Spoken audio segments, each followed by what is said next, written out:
Welcome into episode 214. Be sure you're following us on Twitter at BaileyJAdams22, at @ByCASimmons, at Night Sports Now, and at Pegasus Podcast. You can also email us at PegasusPodcast@gmail.com. Christian, how are you? As you're listening to this, we're 7 weeks away from kickoff. Not I you, know. but the fans. Yeah, it's crazy. I gotta confess to you that you went on Up All Night a couple weeks ago, Yes. and they sort of made fun of you by playing a little clip of you at the beginning of our video podcast where it's your little pause before you start talking, and it said millennial pause, and then you start the intro. And I I'm not can't a millennial. I'm always, yeah, you're not. We're both Gen Z, which is ridiculous and doesn't feel correct to me in any way. I looked it up to be sure, but every time since then, which it's been 2 episodes, I noticed the little pause now, and I always start laughing at it. I feel like Up All Night ruins the first 2 seconds of our podcast. I think the reason, what's the reason? It's just because you press the record button and then I have to make sure, you know what part of it is? You press the record button. And so I don't know if it's I don't know how quick the trigger is with that. Also, when you press record, something pops up on my screen that says this is being recorded. And I always hit the OK button because I just want to get it off my screen because I don't know if that's I don't know what that's about, but I just want to get it off my screen. So maybe it's that little quick second of me trying to hit OK and click off of it. I don't even know if you remember this because it was super early on. So we're just going to go behind the scenes. We record on Zoom. And if you've ever been on a Zoom, which if you're listening to this, there's probably a high chance of that. If you start recording, there's a moment where the voice goes recording in progress. But while that voice is talking, the video starts. So it's the pause where you're waiting for the voice. Oh, and I don't even hear that anymore. I think they did away with, I don't hear recording in progress. Okay. Because very early on, this might have been when I record the podcast on my laptop. It used to be you did back when we started. And I remember once we talked about this and I had said to you, I was like, just start talking while the voice is talking so we don't have the pause. And it just was difficult. So we just didn't do it. And I edited out usually the audio version, but the YouTube version, I'm not going to bother with that. So that's the secret behind the millennial pause. Just so but I'm not even, I didn't even, so I watched back my appearance on Up All Night, and then I guess I must have I don't know if I skipped to it and just missed that part or what. I don't even know when that was in the episode. But then you sent me that screenshot, and I was like, "Where was that even from?" They took laughing out loud. They took it from whatever episode I wore my Orlando Apollos shirt, so I at least appreciate that. But anyway, so we're recording this on Wednesday, a little later in the week than we normally do because Tuesday and Wednesday this week was Big 12 Media Days in Las Vegas. UCF's day was on Wednesday. So this podcast is going to be some of what was said at Media Days by Gus Malzahn mostly. There wasn't a lot of anything insightful, as anyone who's heard a Gus Malzahn press conference probably is not surprised to hear that. So here's a little peek behind the curtain, another peek behind the curtain. Christian has not been able to watch what Gus said. And so I have my notes of the whole press conference and some of the media scrum stuff and then his appearance on the ESPN Plus desk, whatever it was. So we're just going to kind of almost rapid fire through some of the things that Gus said, and Christian's going to give his reactions where necessary. But then we're going to talk a lot about the Big 12 as a whole and Brett Yormark and more realignment rumors and just some of the stuff that he said over the last day or so. So can I just defend myself really quickly from, I don't want it to come across that I'm a bad podcast host who I didn't mean to insinuate that. No, I know you didn't. I'm just going to defend myself. I was being a good person. I was volunteering at Second Harvest. It's not like I decided to just not listen to Big 12 Media Days. I may have not processed when I signed up that I'd signed up to do this during Big 12 Media Days, but it's fine. So Bailey, go ahead and clue me in. This is going to maybe sound judgmental, but even going into last week, I was like, I'm really excited for Big 12 Media Days. And apparently a good reason, since all this Clemson FSU stuff came out and Yormark said 15 unhinged things. But even last week, I was like, what is Gus really going to say? He's going to go out there and say, this place is a gold mine. And he didn't say that. Did he not? Did he retire that line? He's retired, I think, a lot of his old lines, but he's still, and I had this thought, I don't think I ended up texting it to you, but they essentially could have brought a Gus Malzahn soundboard, and just recorded the things that he was going to say, because between the podium, between the scrum that he did, and between his appearance at the ESPN Plus desk, he said some of the same things 2 or 3 times. He's never been big on peeling back the curtain as far as what his thought. Then you've got Mike Gundy, who's justifying DUIs. So I'm okay with Gus being Mike Gundy, who says he's driven over the legal limit of blood alcohol level thousands of times. So I think he said. Here's the thing: he clarified after, because I think it was Stuart Mandel at The Athletic asked him a follow up and was like, "Can I follow up on you saying you've driven drunk thousands of times?" And Gundy was all offended and was like, "No, I'm saying I've made mistakes thousands of times." And I watched the original video, and that's just not what he said. He said he looked up how many beers you have to get a blood alcohol content or whatever it is level that Ollie Gordon had. Said he saw it was X amount of beers and was like, well, I've done that thousands of times. The first time I heard that, I thought he meant like his blood alcohol level has been above that thousands of times. Not that he's driven thousands. That was how I took it as well. But people were taking it as, does that mean? Listen, I don't want to like get on a pedestal or a soapbox or whatever at the start of the podcast, but like driving drunk is an actual really serious, really bad thing, and I'm kind of shocked by how many people are just like, like, you know, it's fair to get on a pedestal about that. I don't know. We'll say it every time I have the chance. I don't know how this day and age with how accessible Uber and Lyft is. I don't know how anyone does this. Like it's insane. We're also an NFL rookie was killed by a drunk driver. Yes, this past week. Like this Tyree is not Jackson from Oregon, just literally days ago. Yeah. And we've got Mike Gundy up here being like, oh, I've driven, you know, above that level thousands of times. He literally pulled the like, kids are kids. Like, what can you do? Like, I was really bothered by that. But yeah. So I mean, by comparison, Gus saying nothing, it's like, all right, fine. Like, and to be fair, I'm not saying Ollie Gordon is like an evil person or anything. Now, I do understand that everyone makes mistakes, and I'm sure he'll learn from this and move on. I was just shocked by Gundy's the way he chose to characterize that situation was baffling to me. But yeah, we'll take. It was also I think he did that because he was justifying why he's not suspending him for any games. Like, I think that he was like, here's how I reached the conclusion of not suspending him. I've done it thousands of times. He kind of implied to one media scrum that the punishment was him having to go to media days. Like, he was like, the punishment is that he has to face this in front of you all. That's just... Which, to be fair, I've seen all the Ollie Gordon stuff, and he was just relentlessly asked about it the entire time he was there. So, like, maybe 4D chess from Gundy on that punishment, but I guess. But also, I'll say another thing. Sorry, I can't believe that I had no intention of doing a Mike Gundy, Ollie Gordon. I mixed their names. I apologize. Yeah. A Mike Gundy, Ollie Gordon segment, but. Did anyone think they were ever going to suspend him? Like college football team is a multi-million-dollar business, and he's one of the best players in the country. There was no reality where they were ever going to tell him not play a game. I thought maybe, I don't know who they play first, but I thought like whatever garbage opponent they have at some point, they'd be like, oh, this is when he's going to serve his suspension. The game where he can put up like 200 yards in his quest to like win awards. I did wait. So All-American. I wish I would have looked this up. We're still just going to keep talking about Oklahoma State and Ollie Gordon, but I heard someone say this, and I don't know if it's true, that Gundy also said something along the lines of like his punishment will essentially be like he's just going to get the ball like 40 times. He did. He said, I'm going to make him carry the ball 50 times in our first game. Wow, what a punishment. He's going to get more carries, more touches. That's just, come on, man. One more thing to say really quickly. I am in my apartment, and they have been doing construction on my apartment complex, which is fun. And they're supposed to be done at 5, and it is 5:22, and they're banging away directly outside my window right now. So if you hear that, I can't hear anything. But hopefully it's not disrupting you too much. It really is. To hear all of these, hopefully it won't on the podcast. These really good Gus quotes and sound bites. Not sound bites, because we're actually playing his audio. I'm excited. All I saw was well, I won't spoil it for our listeners. So you told me about a recruiting comment. That's all I know. The first question when he was at the podium, I don't remember where the guy was from. I think somebody on Twitter said that he may or may not have been an industry plant, because of the question being about in-state recruiting in Florida. And one of the first examples he gave was how well Alex Golesh and USF are doing lately. And so I wrote down, first question mentioned USF, and that's gross. But then Gus Malzahn's response was essentially, yeah, we're recruiting against Florida, Florida State, and Miami. And like his whole answer had nothing to do with USF. I love that reply dearly, for the record. Yeah.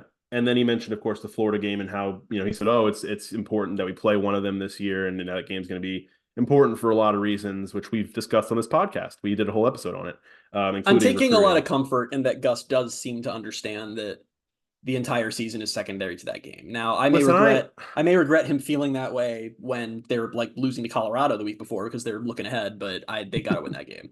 I joke a lot about Gus Malzahn and his decisions, but if he would have to be very, very dumb if he didn't see how important that game is for so many reasons. You know what sucks is we have to let everything go if he ends up being 2-0 against Florida as UCF's head coach. Like, we just have to roll with everything else. Like, we can't really talk about Navy anymore. Like, it's like it's just it actually sucks in a way that he just kind of gets a free pass if he does do that.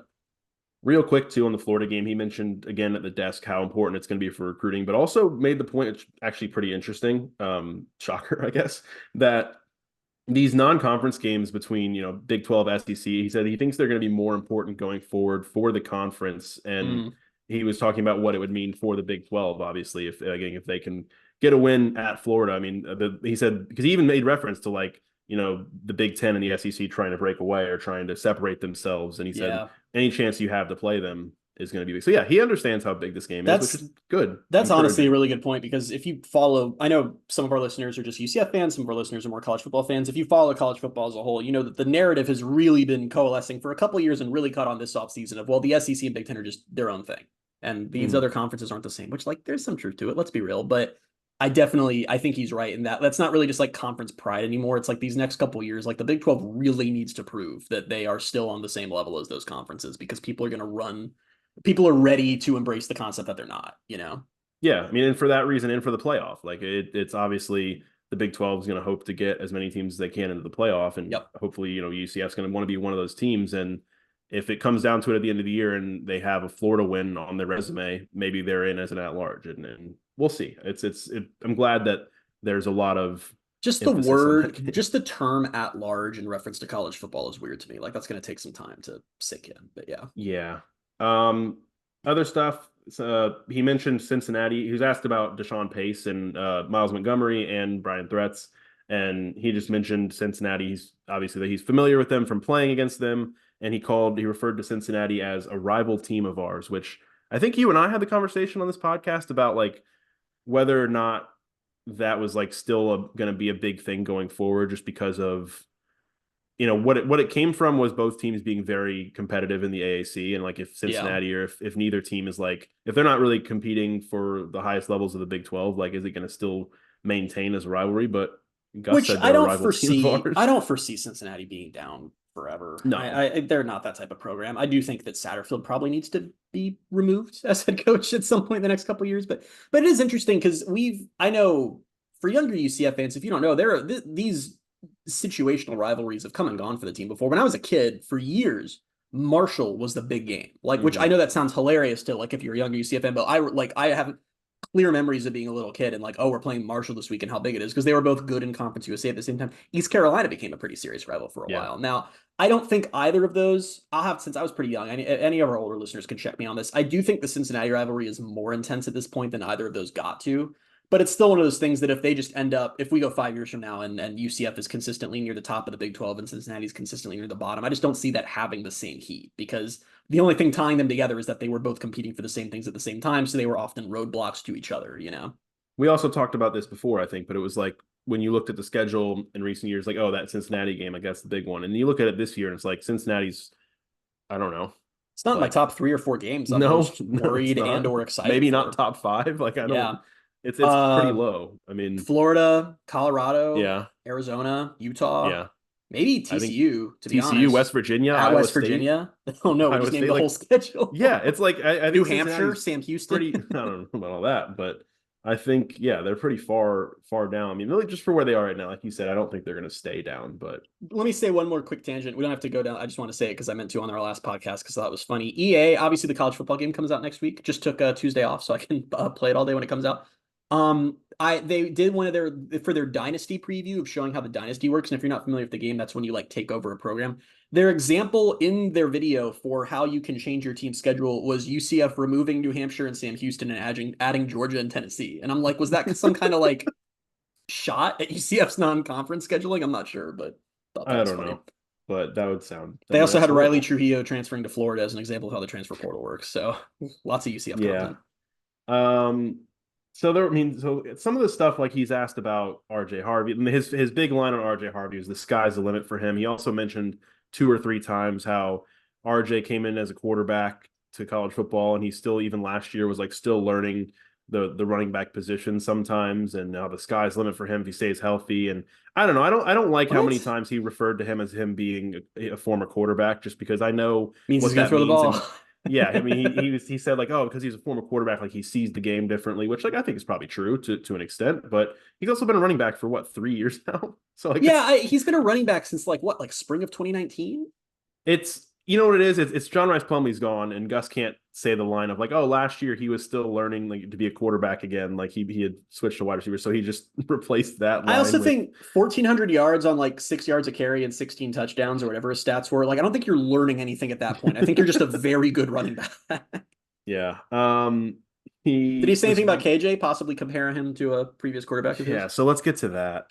It wasn't, I don't know if I want to say this to his credit, but the question to him was framed like that. Like I think a couple we times want you he to was say asked, this. like, yeah, they were kind of essentially, and not even really like we want you to say it, they said it to him. They were like, oh, like kind of like a Cam type. And I guess to his credit, he did say like from a like physically, he's the closest thing I've had to Cam. And so that's a good qualifier. That's but probably I think fair. what we probably should do as a UCF community, maybe a wider college football community, is instead of a swear jar, we should do a Cam Newton jar. And anytime anyone makes any reference to Cam Newton and Gus Malzahn and KJ Jefferson, like put some money into the jar, because enough. Like I'm so sick of it. It's unreal. It's bad. I would be more understanding of it if Gus had not done this with John Rice Plumlee and Dylan Gabriel, which is still the weirdest one. Like, yeah. I'm not joking. Gus Malzahn found ways. It was after Dylan Gabriel against Bethune-Cookman of all teams. Had, what was that, like a 40-yard rushing touchdown at one point early in the game? And what does Gus say in postgame? Man, last time I had one of my quarterbacks doing that was Cam Newton. Really? The last time you had a quarterback run for a touchdown was Cam Newton, not Nick Marshall or Bo Nix. It was Cam Newton. And then John Rice Plumlee comes in, and like, what did John Rice Plumlee and Cam Newton have in common other than they were both once SEC players? Like, anything else beyond that? They were like supposedly dual threat quarterbacks. Okay, they're not even both quarterbacks. One was a wide receiver, but either way, and Gus multiple times compared him to Cam, which just listen, and not like overtly. That is like NFL quarterback, NFL training camp quarterback John Rice Plumlee you're talking about here. Check back in 6 months. But anyway, not even 6 months. Yeah, I don't know what the NFL schedule is like, but I'm imagining not for long. 6 weeks. Maybe. I'm not rooting for that, by the way. Me neither. No, I mean, I'm just surprised. And I honestly think, and this is probably what everybody thinks, and it'll get to that point eventually, is he's got a better shot if he does convert back to being like Taysom Hill almost, where like if they can use him in a bunch of different ways, cool. Like that's his path. He's not a future NFL starting quarterback. It's July 2024. We can't do another John Rice Plumlee tangent. We just have to stop. We have to cut ourselves off. We're making a John Rice Plumlee swear jar. Gus gets the Cam Newton swear jar. We get the John Rice Plumlee jar. So what else? Oh, he was asking me some of the stuff that was like, it was a lot of the questions he was asked at the podium were very much just like the basic, like, oh, talk about the players that are here. Deshaun Pace, he spoke highly about Deshaun Pace and his versatility and how they needed playmakers to add playmakers to the defense, because he did admit, and I'm glad he knows this too, they were very bad on defense last year. And so they just didn't have enough playmakers, couldn't stop the run. True. On that, he was asked about Ted Roof. And oh no, I didn't see this. What is this? I'm scared now. The first thing out of his mouth was, yeah, he's an old friend. We won a national championship together back at Auburn. So that was the first thing he said. And then he complimented how aggressive he is and said how that's really something you need out of your coordinator with the way the offenses are these days. And I don't know. It was a very short answer, and half of the answer was, we won a national championship together. And I don't know if can't remember if he said he's a good friend of mine or what he said, but it was along the lines of like, yeah. There are moments where I get genuinely really hyped up for this season, because I do think UCF has a roster that on paper can accomplish some pretty special things if some stuff breaks their way. And there are little things that bring me back, things that I think we're not talking about enough. And sometimes it's Colton Boomer forgot how to kick in the second half of last season. Oh, I have something on that. Oh, okay. Quote, I feel good about our kicking game and our return game is what Gus Malzahn said. Okay, I feel like that'd be a bigger headline if he was like, I don't feel good about either of those things. No, they were asked like what kind of the next step had to be, and he said like, if we can stop the run, he said my teams have always been predicated on running the ball and stopping the run. So if we can stop the run, he said, I think we have a good shot at being a top 10 offense. And I think, I said I feel good about our kicking game and our return game, is what he said. So okay. Cool. I'm still worried about the kicking game. That's one thing that we actually don't talk about enough, is Colton Boomer was just awful for this. And I know there are some rumors there was an injury or whatever, and maybe that's true, but I don't know. That's one of those things where we don't talk about, and then he's going to come out against New Hampshire or whoever and miss like a 34-yarder, and we'll be like, oh, right, that's something we have to be thinking about. But where I was going with that was another one of those things is I remember how Ted Roof is the DC, and I'm like, oh, yeah, we'll see what happens.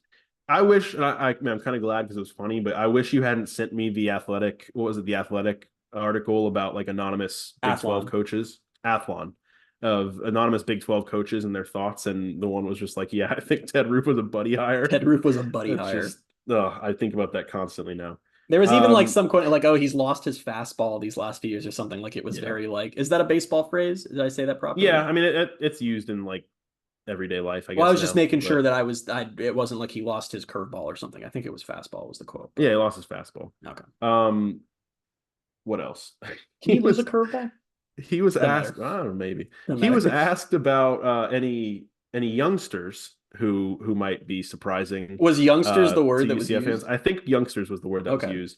And he goes, basically ignored the question. He goes, I don't know. He goes, I don't know if it really counts as a youngster, but I did want to talk about Ladarius Tennyson. Not a youngster. And then he just went into talking about how, he had him at so then he offered up no one else. It was just Ladarius. He wanted to talk about Ladarius Tennyson, so he used the youngster question to be like, I don't know if he counts, but Ladarius this is what Tennyson. I've said about Gus a million times. Is it's infuriating if you're a journalist trying to cover him, but he is a master, like a serious, like should teach PR classes at UCF master of taking any question and turning it into what he wants to talk about. Like he is so good at it. And it's little things like that where it's so natural you don't even notice it happening, but he's really good at that. And that's another prime example.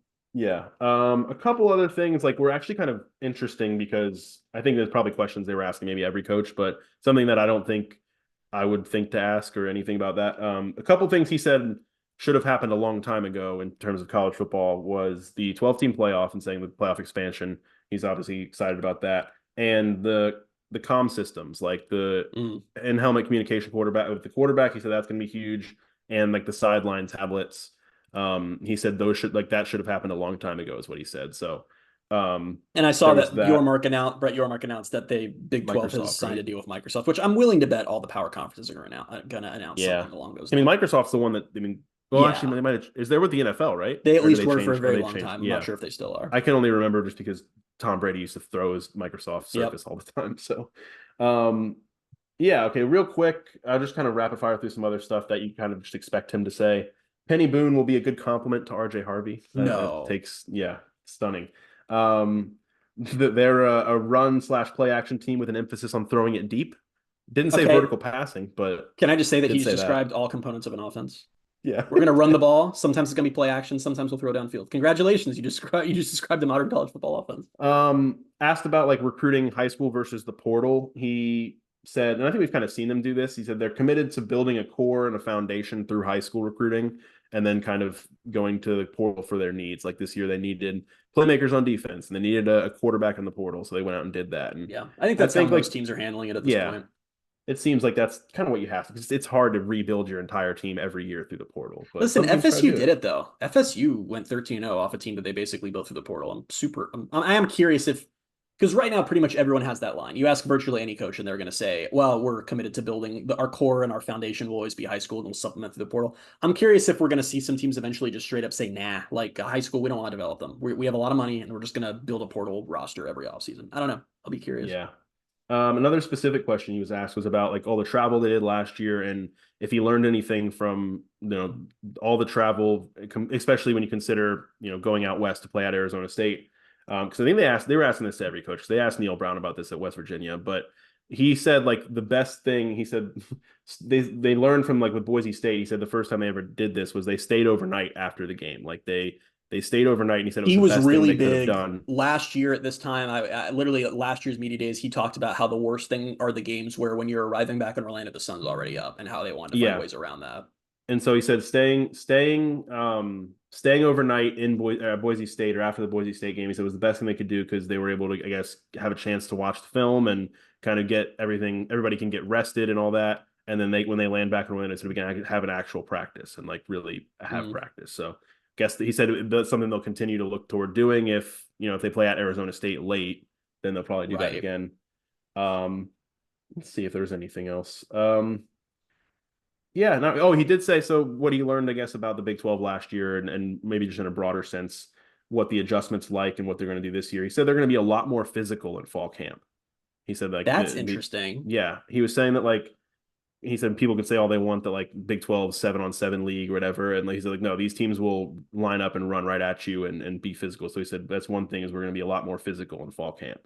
So what that looks like will be interesting to see. I mean, hopefully it doesn't lead to an uptick in injuries. Because that's what the fine line always is like you want to be able to be physical and do tackling and do that kind of stuff, but you also don't want guys getting unnecessarily hurt. And I think about that a lot because one of the programs right now that's known for being very physical in practice, even throughout the season, is Georgia, and a lot of people give them a lot of props for that. But like when you have Georgia's depth, it's really easy to practice like that.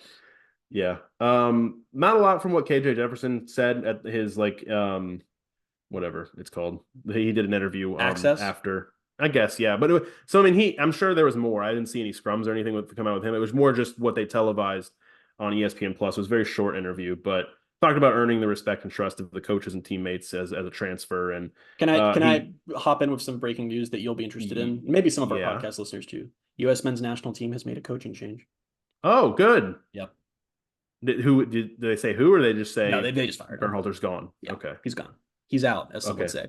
If you're a soccer fan, you're welcome for this breaking news that you already knew, since you won't be listening to this podcast till the day after that came out. But anyway, go ahead, Bailey. We did it, everyone. Bailey. I knew that was something that Bailey cared about, and I felt like I couldn't not tell him that. But anyway, yeah.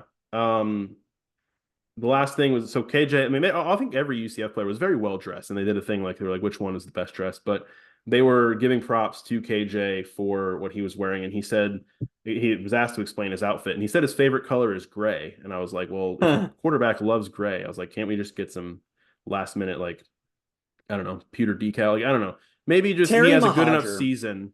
He has a good enough season where they're like, all right, like I know he's not going to be here next year, but like let's start working on getting pewter back into the rotation in honor of KJ. Terry Mohajir, whatever it takes, has done some phenomenal things for UCF. He has like done things like somehow coming up with getting the city to give them $90 million to renovate the bounce house, like insane levels of good things.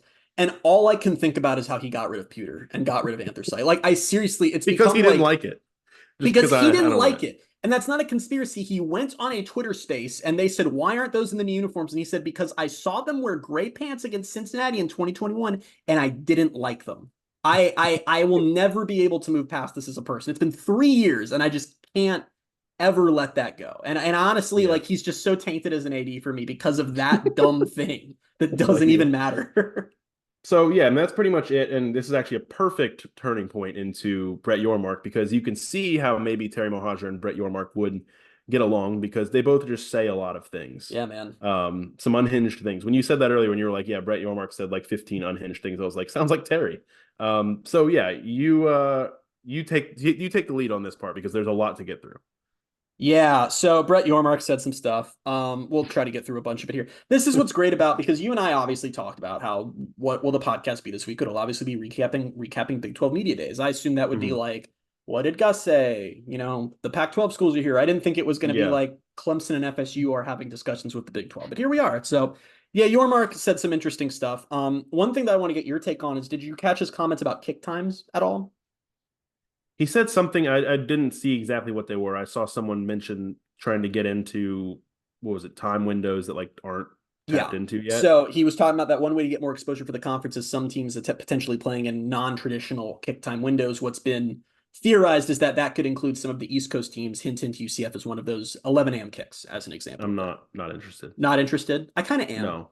I kind of am. No, I'm not. No? Why not? I want to watch the end of College Game Day. Oh, that is such a stupid reason. I was expecting. No, I just also, I mean, they played Navy at 11 a.m. in 2022, and I just did not like that. Like, it sold out crowd. Like, it threw off my whole day. Was it a sold out crowd? That was a sold out crowd. Allegedly. That was literally their best crowd of that season. No, it was literally their best crowd of that season. Was it? Yes.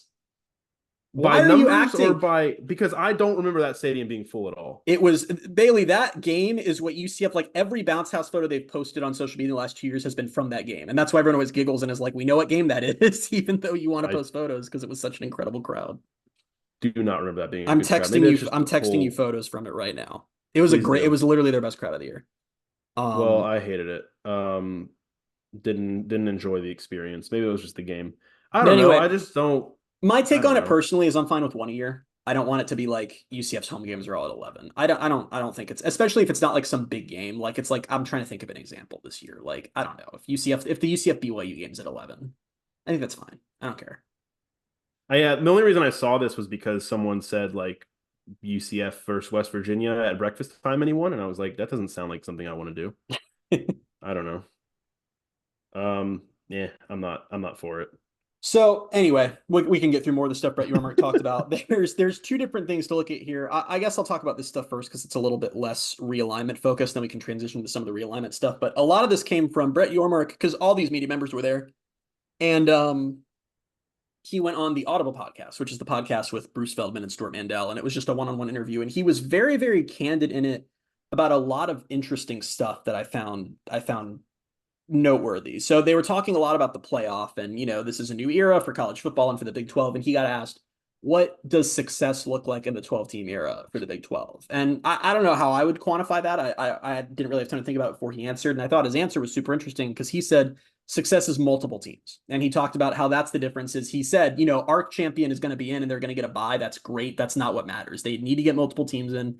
And those teams need to do well. And he was talking about the college football playoff contract, which we've talked about this before on the podcast. If you're not into the number stuff, this was less interesting to you. But Brett Yormark, when they were negotiating the new playoff, which remember, the playoff has been locked in until I think it's 2031 or 2032, but they still haven't decided on the number of teams. They're just we have a playoff agreement and we'll decide if it's going to stay at 12 or whatever. And he said that he was adamant that they include a look-in clause for 2028, which is that at that point they have to look in and reevaluate how revenue is distributed and things like that. And part of that is because the Big 12 receives the least revenue in the new 12-team playoff structure. The Big 10 and SEC receive a bunch. The ACC receives some, and the Big 12 receives a bit less. And that was based on past playoff success of current teams. So it actually is fair from that perspective. The current Big 12 has not put many teams in the playoff. It's TCU and Cincinnati. And Yormark talked about how, it's so important that in these next few years, he was scaring me a little bit, that he was like, the Big 12 needs to do something in the playoff. He was flat out saying it. He's like, it's not good enough to get there. They need to give us something to work with for that 2028 window. And what I thought was super interesting was we've talked a lot about how what makes the Big 12 so unique as a power conference is all 16 teams are relatively the same, all have similar budgets and similar financial resources, similar fan bases, similar goals, a similar commitment to football. They're 16 very, very similar teams. And he was kind of throwing TCU under the bus a little bit. He was using them as an example of how they went to the national championship game, and that's so great. And then he goes, but they didn't even make a bowl the next year. And he said that the only way the Big 12 succeeds is they need teams to step up. He was like, we need 2 to 3 teams that everyone knows every year they're going to the playoff. Those are our brands. And he called out a couple examples of he was like, Oklahoma State needs to do that. Kansas State needs to do that. Utah needs to do that. And he was just really hammering home, this doesn't work unless we have teams that are like that are going to be our hold it, carrying our flag, basically, kind of like how Ohio State does in the Big Ten, or Alabama has in the SEC. Yeah, and that's where, and I know we're going to get into all this Florida State, Clemson stuff, but that's where it's almost like he's laying the groundwork for we need brands. Yeah, that's what we need, and that's where, if you want to go there next, I don't know if you had. Let me say one more. Yes, first. Okay, we will go to realignment. The other thing he talked about a lot was private equity, because as we've all talked about, that's the big talking point right now. And it was interesting because on this podcast, they asked him, they were like, explain private equity to us like we're 5, because we kind of are on this topic. We know what the hell's going on. And it was interesting. He talked about how he said, that in the new era of college football, they just need capital. They need access to that, and they can only get that through private equity. And he said that it's also about leveraging the companies that the private equity firm they work with has stakes in. He talked about how private equity firms, they invest in all these companies and have huge chunks. The example he gave was if a PE firm owns a ticketing company, how can we leverage that for special deals with the Big 12, things like that. And he talked about how when he was with the Brooklyn Nets and Barclays became the sponsor of their arena and a lot of their team, he said that was intentional because they wanted the Brooklyn Nets to have an international footprint, and they knew Barclays could provide that, and they did. So from that perspective, it was interesting. He also said they're a couple months away from a decision on what they're going to do there, that they're not totally sure yet. He said the naming rights thing, we've heard about All-State 12, he acted like that's not imminent. He was like, that's more if it happens, it happens, and when it happens, whatever. But I thought that was interesting, because I thought it was done. That's the reverse of what I would have expected him to say on those things. I was really surprised when he said private equity in a month or 2. He said naming rights, we'll see. He said the reason the naming rights was going to take longer is because he said it's not just about who's going to offer the most money. He said it's what are you going to do for us? They want a naming rights partner who is going to really not just be yay, we're your name, but is going to find ways to promote the Big 12 and things like that. So, but the whole private equity all that thing will take there will be time for it will take time to get the branding for that too. It's just that I don't foresee that happening at any point this season. I think that'll be something, even if it gets agreed upon, they probably won't announce it till probably around media days next year. Oh, we're now the All-State. No, I could see that being a big thing. Yeah. opening up media days, like a big video that he does. And yeah. But that sort of translates or transitions us into the big talking point, because Ross Dellinger, who's probably like the college football authority right now, it feels like he's probably surpassed Stamble at this point as like the guy, I think but so. posted a wide-ranging story about Yormark and the Big 12 and realignment. And he's followed this up with some other comments and stuff today. And his lead in, which kind of goes from that private equity thing, because if you've listened to this podcast, I'm so against this private equity thing. And nothing Yormark has said today has like changed my mind on it. And honestly, some stuff has worried me. Like he had this line that we talked about before the podcast. He said, "I'm not going to stop till we're going to be the best conference." Yeah. That bothers me because the Big 12 is never going to be the best conference. You are never going to compete with the SEC. It's just literally not possible. And I don't want him to mortgage the conference's future in an attempt to do that. But whatever. The Dellinger article talked about how Yormark is facing pushback from the conference, the presidents, and the ADs on some of this stuff. And this isn't alarm bells. I think that's natural. I mean, Yormark has a lot of ideas and he's not going to bat 1,000 on them. And one of the ideas that Dellinger mentioned is receiving pushback is private equity, and that it's not a certainty if it'll happen because not everyone in the conference is cool with it. That's good. That's how this is supposed to work. Your forward-thinking, innovative commissioner comes to you with ideas, not all of them work. They're bailing on Big 12 Mexico. That was one of his big initiatives. They're no longer going to do football or basketball games. I think he said they'll try women's soccer and volleyball. Women's soccer and baseball, I think, were the ones that he mentioned. They're not all hits, and that's fine. But Dellinger brought up realignment and how, I can't make this up, how the presidents of the Big 12 put the brakes on Gonzaga, that Yormark wanted to add them, and that also Yormark is still trying to get UConn into the conference, that they said that is still a thing that he is actively today still attempting, and the Big 12 presidents are still pushing against, which I'm going to say really quickly, and I'm going to bother some UCF fans.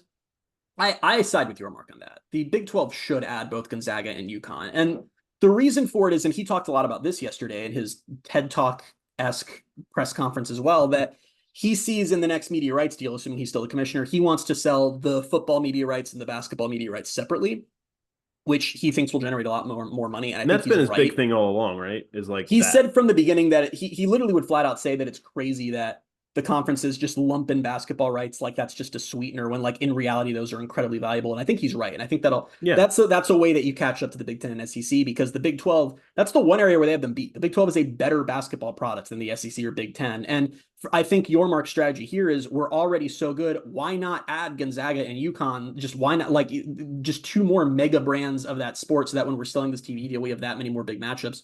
So I'm with him on that one. But so are they adding? Is that an all sports thing? I don't know. Gonzaga was never going to be an all sports thing. I think Gonzaga, he was really pushing to add them for just men's basketball. Yeah. I assume UConn would have been all sports. At least when it was being discussed a year ago, it was all sports. Yeah. Because that's the only way it would be worth it to UConn. But anyway, then Dellinger, just casually towards the end of the story throws in, and keep an eye on Clemson and Florida State. That's something Yormark's looking at too. And I texted you at the time when that came out yesterday. I kind of scoffed because I'm like, what are we like? Yeah, I'm sure Yormark would love to add Clemson and Florida State. Like, I'm sure I'd like to own an Olive Garden. Like, I mean, you can just say things. Doesn't mean it's going to happen. But yeah. Then today, I want to give proper credit. Ross Dellinger went on, I believe it was John Kurtz's YouTube show. Yeah, John Kurtz. And he straight up said that there has been early conversation between the Big 12 and FSU and Clemson. And that has sort of been the big takeoff thing on social media. But I'm trying to figure out a way to phrase this that doesn't just make everyone be like, well, this isn't news. But I know that UCF fans are going to run with this, and everyone's very excited. Oh my God, the Clemson and Florida State are going to come to the Big 12. But I just don't see this happening. I really, really, really don't. And Dellinger even said on this podcast that he said that from what he's heard, the Big 12 is option number 3 for those two schools. Option number 1 is go to the Big 10 or SEC. We've talked about on this podcast. If you follow sports, you know that the big issue there is it sounds like the Big 10 and SEC don't really want them. They're trying very hard to get out of the ACC. But if you're the SEC, you have Clemson, you have Florida, you have South Carolina, you have Florida, excuse me. So Clemson, Florida State aren't huge ads. Dellinger said the Big 10 just isn't overly interested in coming south. Something still might happen there. Then Dellinger said if both of those don't work out, option number 2 is what's been discussed more lately, is that the top ACC programs all just split off and do their own thing. They basically just form a new league where they cut out like the ones that don't make money, like Georgia Tech, Wake Forest, that Syracuse, Boston College, Cal, Stanford. I think his words were even like rebuild the ACC. Right? Yeah, and the way it would work is they would just leave it altogether. Like the top 10 teams probably, like Clemson, Florida State, Miami, Virginia Tech, North Carolina, NC State, Louisville, Duke, like those groups. So he said that's option 2, and he said if those don't work, if that just doesn't come to fruition, then that's why they're talking with the Big 12 right now. And he just said some stuff that I don't know. I don't think I want this, to be honest with you. And if you're just looking on the surface, like you throw everything out the window, just like you're changing teams in the college football video game, like, yeah, sure, having two blue bloods like that in this conference would be awesome. Florida State and UCF as conference rivals would be freaking awesome. But this is why Yormark is obsessed with private equity. And Dellinger even confirmed this, that he said it's because they know they would need major money to make this work and make it worth Clemson and Florida State's time. I'm going to use a curse word, so be ready for that here, because I'm going to curse a little bit. What Florida State and Clemson are looking for right now is a conference that will be their bitch. And the ACC will not do that. The ACC will not play ball with them. They went and added Cal and Stanford and SMU even after Clemson and Florida State told them not to, and they said, we don't care. Dellinger basically straight up said that what appeals to them with the Big 12 is this is a conference we can come in and they will just do as we say. Dellinger said that they will likely command 10 to 20 million more per year from the conference than the other Big 12 schools. Like they'd be coming in to be handed like almost twice the money of the other teams each year, and how that's an obstacle too, because there are some Big 12 teams that aren't okay with that. If you are UCF, if you are Alexander Cartwright or Terry Mohajir or Gus Malzahn, what is the justification for saying we are okay with you adding Florida State to our conference and giving them $20 million more each year than you're going to give us? What is in it for you at that point? Yeah. Like, how is that beneficial to UCF in any way, shape, or form? It's not, because when we think about it, it's like what that does in terms of recruiting, what that does in terms of just the fact of having another, because like right now UCF is kind of on an island in terms of the Big 12 map. But then you're adding, not only are you adding Florida State in the state, but you're adding Clemson, who's not too far away either. Yeah. So it's like there's no longer this like thing where UCF is the southeastern Big 12 team. Really. That's beneficial. Like I wish travel UCF had wise, more it's beneficial. It's more than travel. And I mean, I think that like if it were just in a vacuum, everyone's going to make the same amount of money. Like, sure, I think that would be very valuable because you're adding these two blue bloods, and that's great, and it elevates your conference. But it's the giving up, inviting private equity in, which is like literally letting the wolf into the hen house, and giving these two schools complete power over your league, which is what Texas and Oklahoma had, and we saw how that worked out. Yeah. That's where I just see the disconnect of how I don't see this making sense. I just don't. I also just wonder, and maybe I'm off base here. You can tell me if you disagree, but like, not only is it like not beneficial, I was thinking that travel is obviously beneficial, but like, does it limit what UCF's brand can be in this conference if you do add Florida State and you do add Clemson? I would say no, because you're immediately putting in a bigger brand in Florida in the same conference as UCF. So it's like UCF suddenly becomes the not the only Big 12 team in Florida anymore, and they become the second Big 12 team in Florida. So for that, I'd say no, because right now, if I grabbed virtually any random college football fan and said, who's the better team or who's the better program, FSU or UCF, no one outside of the city of Orlando is going to say UCF. I'd like to think that, or you guys, some of you listening wouldn't also think that, but I know you, so I know you probably do.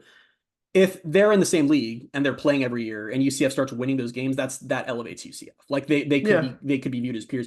Just from a strictly on-field perspective, I would want this. I really would. I think it would be valuable for UCF, because then like also FSU's big pitch when they're competing against UCF for recruits is we're FSU, we're this big team, and they're in this bad conference, whatever. It's like once they're just different teams in the same league, they become more similar. Yeah. That's actually why that's why the Big Ten has been the Notre Dame has been so reluctant to join the Big Ten, is because they feel like if they do that, they're suddenly just another Midwestern blue blood, which is true. Like, how are they different from Ohio State if they're in the same league as them? But it's the giving up control of your league and giving them boatloads more money.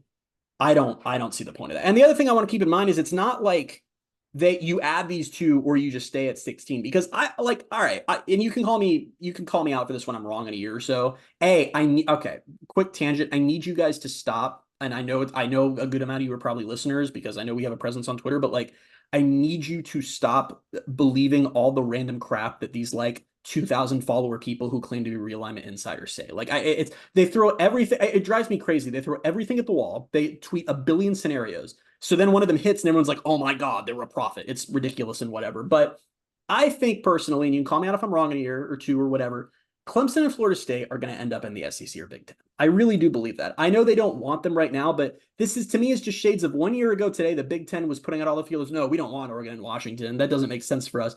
Then when push came to shove, they added them at a reduced share. And I think that's what will happen. Clemson and Florida State will get out of the ACC. They'll either pay a fine or find a way in court, whatever. And they'll beg to go to one of those conferences. They'll shrug their shoulders, say, fine, but you're at a reduced rate, and that'll be that. And at that point, if you're the Big 12, you can go get Miami.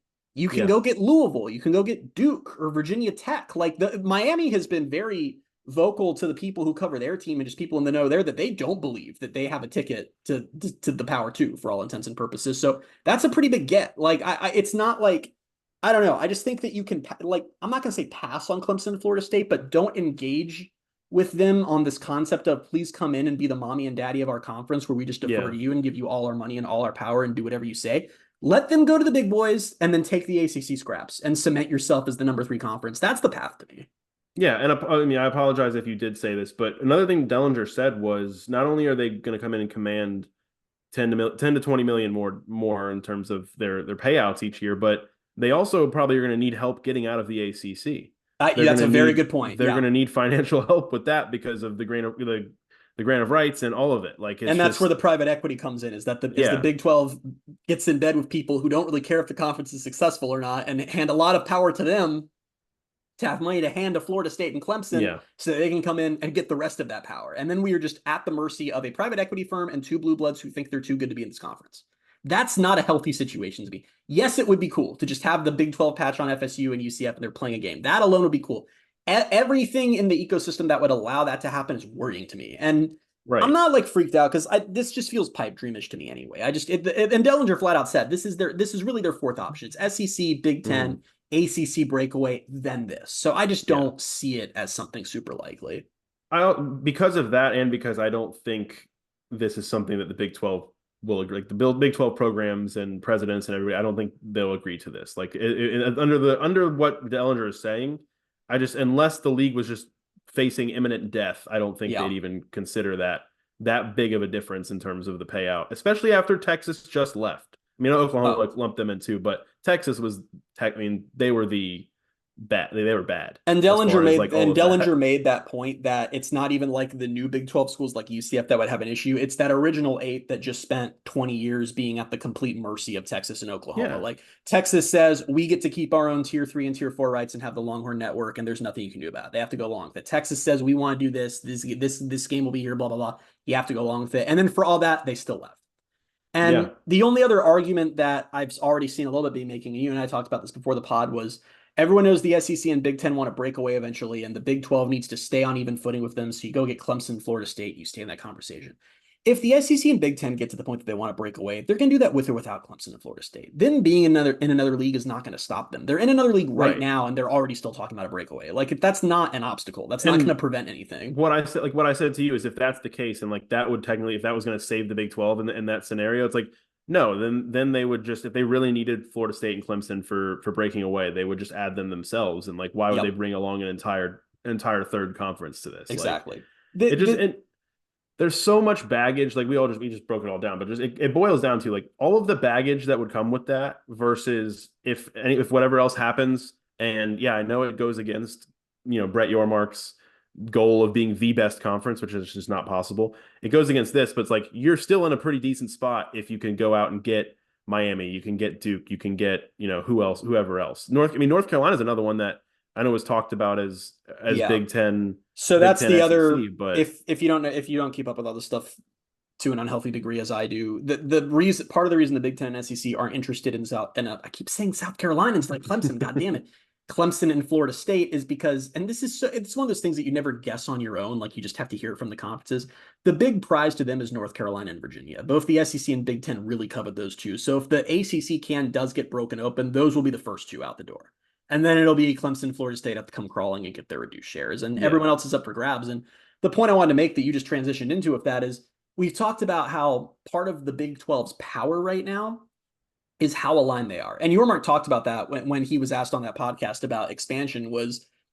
He was asked about what number he wants to get to, or like getting big brands. And he said that stuff is important, but not as important as cultural fit, and how important it is for everyone to be culturally on the same page. And the Big 12's big strength is it's 16 teams who are all aligned. It's so different from, all the problems with the ACC right now and why that conference is unfortunately in a death spiral is that the needs and priorities of Clemson and Florida State have nothing, and I mean nothing in common with Boston College and Syracuse. And it's what killed the Pac-12. We were talking about this a year ago, that Arizona and Arizona State or Colorado do not have the same priorities as Oregon and USC. Like it's just these conferences that have existed for so long where it was these different tiers of teams was fine until the money got so big that it just stopped working. And if you're the Big 12, you can add in Clemson and Florida State, who will now be like, we're too good for this conference. We should be in these other ones. Give us all your money. Or you can add schools like Virginia Tech and Louisville and Miami, even who fit this bill of being culturally aligned with you. So I just that's the play to me, and it's possible. I mean, unless the ACC breakaway happens, you'll be able to get some of those teams. I think that's super important. Yeah, I told you like 2 days ago. I was like, I'm exhausted with realignment and all of it. I'm like, I just want it to stop, and I know it's not going to stop anytime soon, and maybe it's even going to kick into higher gear quicker than I even thought. But I'm sick of it. Like I'm really sick of it, but it's just going to keep going on. And as long as it does, we'll have to keep talking about it. And I don't know what's going to happen, but it does feel unlikely that this is actually going to come to fruition with Florida State and Clemson. And I have a positive tweet of the week this week. Okay. And it sort of deals with how the realignment wheel never stops. So we'll get to that. But I thought it was interesting because sometimes I like you. I've said back in 2021, I said the words too. I love realignment. I love when this stuff happens because it's so interesting. I hate it now because realignment used to be, oh, the conference is reorganized and it's new and exciting. Now it's like, who should we kill next? Should it be the Pac-12? Should it be the ACC? And I don't like that. So I'm sick of it. But we always convince ourselves. I'm gonna get a little philosophical for a second. We always convince ourselves that the way things were is the way they always had been, right? Like, oh, I wish we could go back to. College football it's never gone more than like 4 or 5 years without dramatic changes. Like this is just what it does. Its teams are always shifting around. And I've thought about it like just now actually, where it was like it's almost to get sentimental. It's like however long in the future you tell your kids about like what college football was like when you were growing up, and it's like it's unrecognizable right now versus what it was in 2008 or 2010, even 2012. Like it's changed so much. You compare 2014 to 2004, and those are two completely different versions of college football. That's just with conference realignment, because there's still obviously all of the NIL, there's all of the everything has gotten crazy, transfer portal, it's all that, but it's all still just gonna. I guess it is an ever changing thing, but it feels like it's changing at a more rapid rate than it did in the past. So I don't even think it's a more rapid rate, because literally just we act like, oh, things were normal. Just look at UCF's time in the AAC. That single decade they were in the AAC. They joined in 2013. Then before 2014, Louisville and Rutgers left the conference. Then in 2015, Navy joined the conference. Then in 2019, UConn left the conference. Then in 2021, UCF left the conference. It's like it's always the difference is that it used to be more reshaping and not destruction. Like now it's like the Pac-12 has died and everyone is sitting here like the ACC is going to die. Like that's where my thought came from, is like, again, it doesn't have to be explained to your kids, but just even thinking back in years, it's like remembering, oh yeah, the Pac-12 and the ACC, remember that? Like that's crazy to me, because it's like there has always been a Pac-12 and ACC from like for as long as I can remember as a college football fan. Well, and that's the thing, because the Big East died when we were in our teenage years. But the Big East, when was the Big East formed? Like the 90s? Like late 90s? Yeah, it was late. Pretty young conference. The Pac-12 is over 100 years old. The ACC is very old. Like these are conferences that when my dad was my age, this conference was an old conference. And now it's just gone. Like that's kind of the difference. There's certain things that are sacred that are just not a thing anymore. And it's because I don't know, I guess this is less, I think it was, the word's slipping my mind now. The Athletic always used a good word for it, that it's not expansion, it's whatever, it's contraction. Like it's not teams so much shifting as the top powers all kind of separating themselves as we're going to go be our own thing. Yeah, it's just a lot, but it's not going to stop. So yep. What can you do? What can you do about it? But is there anything else you want to talk about before we get into some Big 12 Media Days related news, I guess. But yeah, I have one more thing to say, and this is a big FU to the Big 12, because I believe this was an FU to me. I love seeing the mannequins with the uniforms, and I was particularly excited for it this year since a lot of Big 12 teams had new uniforms. They just didn't do that, so that was annoying. But they did. What did they do this year? Was just that was an EA thing. I think the lockers. Yeah, EA set up lockers. There was a helmet on top of the locker, and there was a jersey hanging. I was not okay with that, and I was quite frustrated. But and one more other thing really quickly. Shout out to the UCF content team, who's just been posting some of the most absurd imagery they've been capturing out on this trip that I've ever seen, including my new phone background, which was the shot of Mine as well. I love how you said that to me, like made this my phone background. I was like, same dude. But Yeah. literally, it's just the gold UCF helmet sitting on a rock out in the desert. It's one of those parts of the desert, which I've been out to, and it really does look like that. It's extraordinary, where you can just see every star in the sky once it's dark, and it's just such a beautiful photo, man. They've been doing so much awesome stuff. Yeah, no, I mean they always do. It's amazing. Yep. But yeah, real quick, the football news. Some of this came out last week, actually, leading into Big 12 Media Days, and it's all the preseason stuff. Kobe Hudson and Lee Hunter were named to the preseason All Big 12 team, and KJ Jefferson was named the preseason Big 12 Newcomer of the Year. So a lot to live up to there, hopefully. Yep. And in terms of the preseason media poll, UCF was predicted to finish 8th in the Big 12. I can't remember, where were they predicted to finish last year? Because it was like ninth. I think it was 9th. Yeah.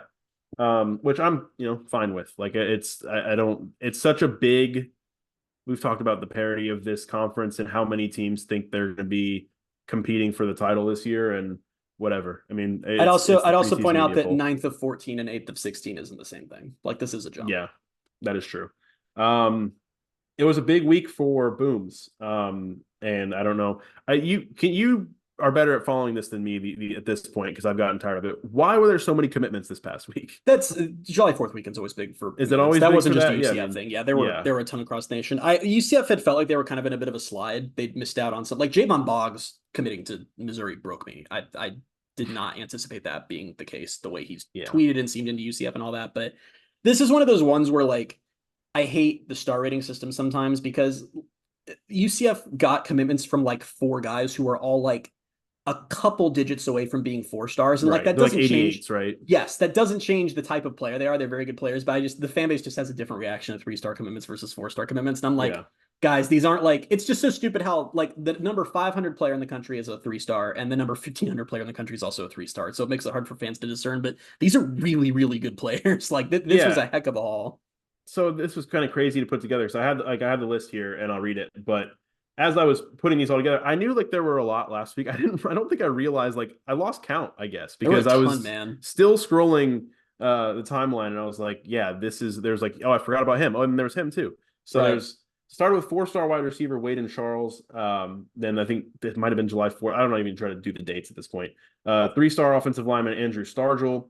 3-star edges Mandrell and Daryl Desir, who are twins, and UCF continues to be Twin U. Another 3-star edge in Tylen Lee. 3-star defensive tackle Christian Hudson, and 3-star linebacker slash edge Cameron White from Armwood High School here in Tampa, or Sefner, I guess. But a lot on defense. Kenny Martin's been doing work.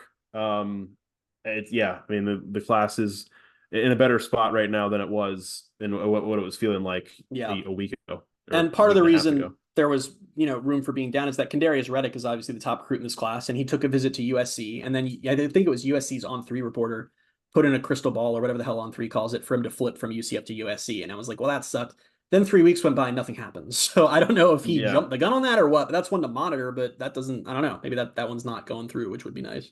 Hopefully. Couple more things. The Big 12 has created an alumni council. I didn't really see what this alumni council's responsibilities were going to be. Mark explained it. I didn't really understand it, to be honest with you, but it's UCF's representatives are Shaquem Griffin and Taco Fall. So I'm that's fine. Anytime I can continue to see them represent UCF, that's cool to me.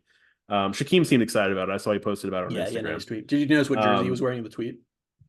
No, I didn't really. I mean, I'm sure I did at the time, but I didn't. It's a pewter jersey. I retained. Pewter. Makes sense. Take notes, Terry.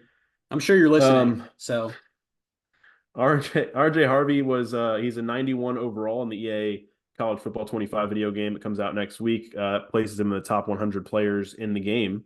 And I didn't write this down, but we also got a screenshot of UCF space uniforms from last year being in the game. So, dude, it's so stupid. These are uniforms I've seen on the field. So, like, why would I care more about it? It was just more the level of detail in this game is nuts to me. Like, it's the fact that you can even tell the difference between like the fact that it's a Nike uniform and it's a Nike template. Like, that just didn't exist in the 2013 version of this game. It was just kind of like, here's the color, Did you tweet something like this photo, like this means a lot to me or something like that? Like, I don't think was that not you? I don't think someone did. I thought someone did. Maybe it does mean a lot to me, but yeah, maybe you texted it to me. I don't know. I thought you said something like this means a lot to me. I texted a lot of unhinged things to you about that video game in recent days. That's true. All right, tweet of the week. Tweet of the week. So I feel like I've been on a kick lately where I'm not doing a lot of negative tweets for this, which is kind of the whole point of it. So I need to stop that. I'll try to do a better job next week of finding someone to shame. But I wanted to call out an actual good tweet this week just because I thought it was really interesting. And this was from the fifth quarter BYU account. And they tweeted UCF's 2024 schedule and said, imagine seeing the schedule 20 years ago. And they broke it down based on where each team on UCF's schedule for the season was as far as conferences in 2004. This was saying about how college football is always changing. So UCF schedule for this year, here's where all those teams were in 2004. It would have been 2 FCS teams, 2 Big 12 teams, 2 Conference USA teams, 2 Mountain West teams, 2 Pac-10 teams, 1 Big East team, and 1 SEC team. That's ridiculous, man. Like it's really, really, really funny how, I don't know, 20 years. I know 20 years is a long time, obviously, but it's just, it sort of weirded me out because I'm like, man, so in 20 years from now, it's going to be completely unrecognizable again, isn't it? Like we'll be doing tweets like this again, or what? I guess we might not have tweets then. We'll be doing something. Yeah. Sorry. We'll be hologramming about it. Checking Twitter in the middle of that, so I listened to only part of it. But there's more stuff that we don't have to get into it. But I think I told you, maybe it was before the podcast actually started recording, that Gus didn't really get up there and wasn't like, oh, we're gonna like be really good this year. But I guess on an XM radio station just now, or just while we were recording this, he said he knows they have a special opportunity this season. He says everything is aligned. This year is a key year for us. We've got to get it done on the field. If we can get it done on the field, it's going to accelerate, and this thing will take off like a rocket ship. I really believe. He really has altered the messaging from past years where he was just like, we're going to be amazing. I'm glad that he's doing that. In much larger news, we also have a new quote that just came out where UCF player Lee Hunter I was going to get to that. Said that he could guard every single player on Team USA basketball. Yeah, I was going to get to that because that was the first thing I saw, and I just kept scrolling the timeline. But he said that, and he cited the time that he put the clamps on Jabari Smith Jr. during a pickup game at Auburn. I'm not going to argue with Lee Hunter about anything. So no, me neither. I believe he can. I want him to be the president of the United States. Get ready to learn Lee Hunter, buddy, and America. Yeah, I'm here for it. But I love Lee Hunter. He's just the best. He's awesome. Yeah, cool. I guess that's it. I think we're good. We are 7 weeks away from kickoff, which we're getting there. And then 1 week away from college football 25 video game coming out. And we're gonna get there. I think the rest of July, I feel like, is gonna fly. That didn't mean to rhyme, but then I think once August gets here, it's going to drag until literally how it always goes. What is it? The 29th? Yeah. So, and I was saying to you, this offseason has gone by particularly fast, but it is going to come to a screeching halt in August, as it always does. Especially now that media days are ending. Like I think, the video game will help, but media days for the Big 12. I mean, the video game is all that matters to me. I'm sick with excitement, like feel actual pain in my stomach when I think about how close we are to playing that game. Fair enough. All right, so we'll be back next week with episode 215 if we can, get off PlayStation in time. Or wait, are we doing it? Maybe we're doing it Monday, so we might be doing it before the game comes out. So we probably need to do that so that. So I have bad news for your planning purposes. That I was gonna wait till after the podcast to tell you, but I just realized it may impact the podcast. Someone pointed out that on EA College Football's website, it says that for the people who pre-order and pay the extra money to get the game early, which is what I'm planning to do, you're actually going to be able to start playing it at 4 p.m. on Monday. And we usually record the podcast at 5 p.m. on Monday. So I'm just letting you know right now, not going to be happening. What are we going to do then? We're going to have to record earlier. All right. Well, I wish you hadn't said that on the podcast. Now my brain is scrambled. But we'll be back at some point next week with episode 215. Until then, you can find us on Twitter at BaileyJAdams22, at @ByCA Simmons, at Night Sports Now, and at Pegasus Podcast. Thank you guys so much for being with us. We will talk to you next week. Bye, everybody.